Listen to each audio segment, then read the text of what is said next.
പണ്ട് മുതലേ തേങ്ങ ചിരവാൻ ഭയങ്കര മടിയാണ് എനിക്ക്. അതുകൊണ്ട് തന്നെ ഞാനിങ്ങനെയാണ് ചെയ്യാറ്. ഇതെന്തൊരു ഈസിയാണ്. നിങ്ങൾ തന്നെ നോക്കി നോക്ക്. തേങ്ങ കട്ട് ചെയ്യുക, എന്നിട്ട് മിക്സിന്റെ ജാറിലേക്ക് ഇടുക, എന്നിട്ട് ഒന്നോ രണ്ടോ പ്രാവശ്യം ഒന്ന് ജസ്റ്റ് ഒന്ന് ക്രഷ് ചെയ്യുക. അല്ല പിന്നെ അല്ലാതെപ്പോ ഇതിനൊക്കെ നമുക്ക് ചെലവെടുക്കാനും അത് ഇരുന്ന് ചെലവാനൊക്കെ നിൽക്കണ്ടേ? അതിൻ്റെ ഒന്നും ആവശ്യമില്ല. നീ ഇത് മിക്സിയുടെ ജാറിലേക്ക് ഇടുക, രണ്ട് കറക്കലിന് സംഭവം നമുക്ക് റെഡിയായി കിട്ടും. തേങ്ങ ചെരുവിയതല്ലോ.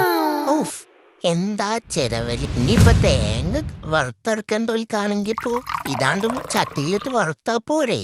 അത്ര പണിയില്ലല്ലോ. കറിക്കാണ് ചെങ്കിയായിക്ക് കുറച്ച് വെള്ളവും പറഞ്ഞിട്ടുണ്ടടിച്ച. ഓന്റെ മോനെ എങ്ങനെ നോക്കി, എന്താ അരപ്പ്. ഹലോ, കറി കൊഴിച്ചിട്ടും കൂടി മനസ്സിലാവണില്ല. തേങ്ങ ചെരവണമെന്നൊന്നുമില്ലല്ലോ.